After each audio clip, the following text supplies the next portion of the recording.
My current way of actually just applying for roles right now is one, rep select. I just apply to everything with like a 10 to 15K OTE. Like that's where my skill set is at. When I run with people, when I role play on training calls, when I get my calls recorded, like they're high level calls.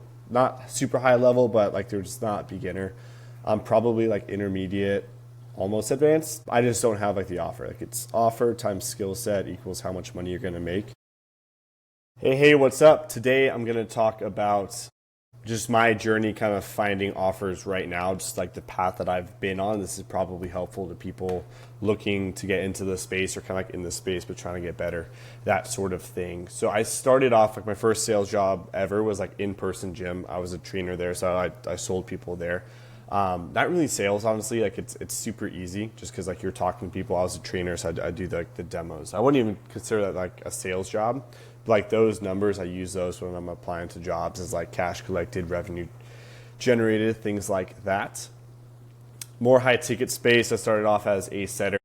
I just applied to every single pipeline that there was. So hopped on LinkedIn, looked around there, just like Googling like how do you find an offer. I think honestly, like everything I did then was just through LinkedIn. I would like apply to certain pipelines, and then those pipelines would text me with different offers. I interviewed for like one, and that's the one that I got, and I was like, cool, I'm gonna take it. It was like 2% commission for like luxury detailing. So didn't make too much cash there, honestly. Even though I generated a lot. I think I was there for like 4 months. I generated like 600K. That's just from stuff I generated. I talked to everybody who came in, and I set them. They have to drive like an hour sometimes to see our stuff. So I use those numbers as revenue generated when I am applying to offers now. Cool experience though, like just getting into the space, learning different CRMs, learning how to talk to people. I mean, I did thousands and thousands of dollars across that time period. Getting the jitters out, talking to people on the phone, like that experience. I didn't make cash, but it was super helpful just kind of moving forward from that point. And working as a setter in the high ticket space like gives you credit to become a closer later on. Like it counts as experience in that way. Let's see, next offer. I took some time off. I'm in the military too, so I did some time off there while I was doing my training. I paid for a coach, super beneficial. I'll talk about that a lot more, even just like outside of sales, just like lifestyle, how you communicate, like mental headspace, like that stuff is hard to learn on your own unless you're like talking to someone who's done it before. Not impossible, obviously, like someone had to do it first, but in terms of just speeding up the process, getting clarity, clear steps, like get a coach for sure. If that's something that is available to you, I'd say do it. Other offer, I worked for a tech boot camp. That offer I got through Rep Select. I just applied to a bunch. Obviously, like no closing experience at this point, but you can kind of leverage having sales training, having coaching, spending XYZ amount of money, like put that in the actual application. For like mock, when they ask for like call recordings, you can send in mock calls that you have. The group that I'm in, like we role played a ton. My goal was always like 3 to 4 mock calls a day, as well as like watching old videos back, just like learning scripts, learning frameworks. So like those calls I can use as like live calls, as long as you do them like right. Obviously you don't say that they're live calls, but if they ask for like a call recording, send in one of those. Tell the partner who you are ripping with, like I'm going to use this for XYZ thing. So like be realistic, be tough, but like don't be silly, if that kind of makes sense. That offer was cool. It was a super beginner offer. I only stayed with them for maybe like 2 months, honestly. We were like the first batch of closers that they had on. The only reason I was able to get that offer was when I got on an interview. The way I did that was applied through Rep Select, found the company, found so many people in that company, DM'd all of them on LinkedIn, sent emails to people. It was probably like 8, 9, 10 points of contact out to that one company just to get an interview. On the interview, the frame that I had was like, I am interviewing you. I shouldn't have taken the offer, but that's just like the frame that I had. Was I was asking about their numbers. I was asking about problems. The same way that in like a sales call, like you're asking all of these things just to get data, just to get their situation. I do that when I'm applying for jobs. sales and outside of sales, like I get jobs. Like that's the frame that you have. It's just confidence. Act like you know what the space is. Like look at all of the company details beforehand so you can ask detailed, specific questions. And then just killing the role play on the actual interview. If you're good at sales, you can get good offers by role playing. And then so the hardest part when you're like new, if you have training, is just getting interviews, and that's just volume. So got that offer. Pretty crappy offer, honestly. Just with like the show rate. The show rate was crap. Like there's no setters there. There's no systems in place to like get people to show up on a call. People are showing up on the call like not very knowledgeable about kind of the space, exactly what the company does. Like there was like a website, people were meant to like look at the website before booking calls, but people don't always do that before they book a call. They just book the call and then say, I'll figure it out on the call.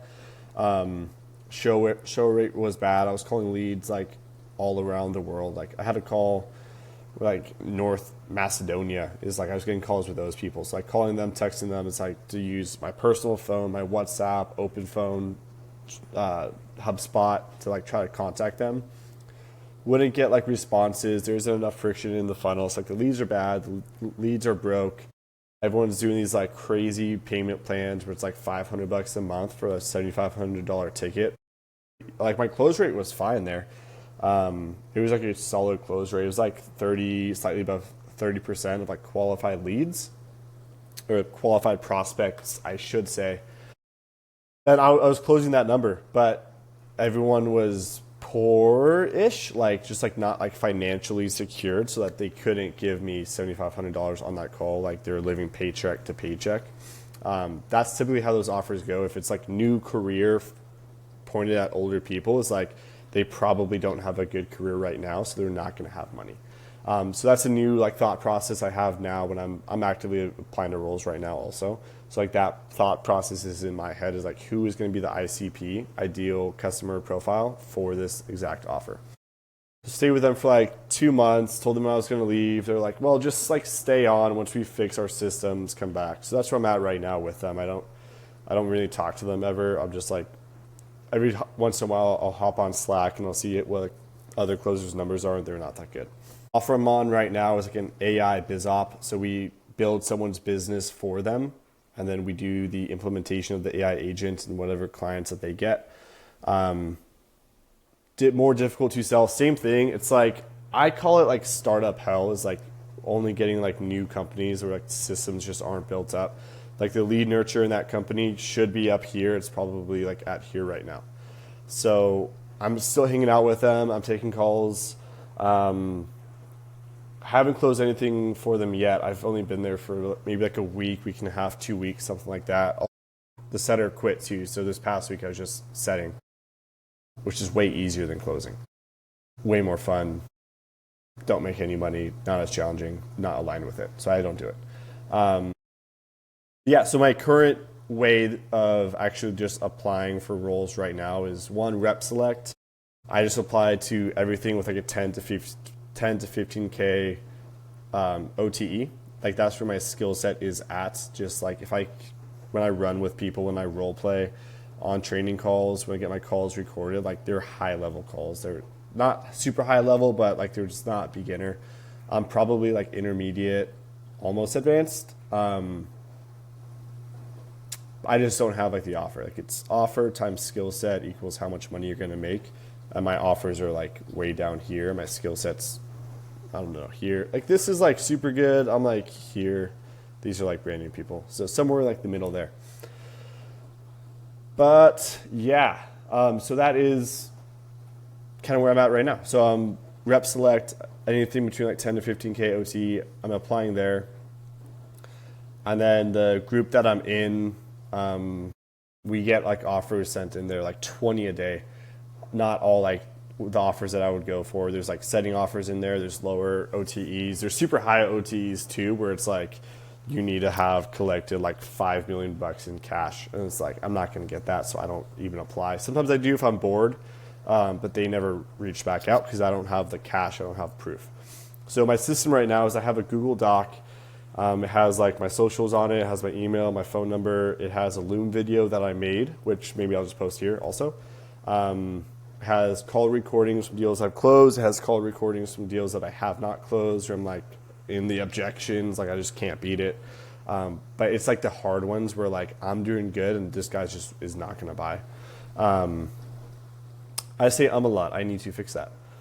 So like that's my current system for finding offers right now is I send them a Google Doc. It has everything on it. It has my numbers on it. It has screenshots of like my spreadsheets, cash, like the cash collected, pay stubs, stuff like that. So that they know I'm not lying basically. Recordings are on there. Everything's on there. So that's my process right now. What I'm looking for in an offer is just something that's proven. Like maybe there's 2, 3, 4 other closers on there right now who are hitting like 10K months. That's proof of concept that I can go in, perform at their level, if not better, and make those 10K. Startup hell is like offer owners will do math. They say, hey, we get this many leads. If you close at 30% with this price ticket, with this commission, you should be making 10K, 15K. Reality doesn't plan out that way. They'll say that they have like an 80% show rate. Really, it's 30 because their systems suck, because they're brand new. And the energy that you have to put in to fix that is not worth the squeeze. Like the AI BizOp one I'm on right now, I'll probably just stay on that forever. Like it's kind of fun. But I want like a cash cow offer where I can just invest fully, make cash, and then also just learn stuff over here and build systems. Because eventually I want to start my own business. Not sure what that looks like, but the skills that I learned from building the CRMs out, building workflows, automations, tagging leads, everything like that, I want to have that information so that when I make my own offer, I have that skill set. Yeah, thanks for watching. Follow me on Instagram, Anders.nord. See you guys later.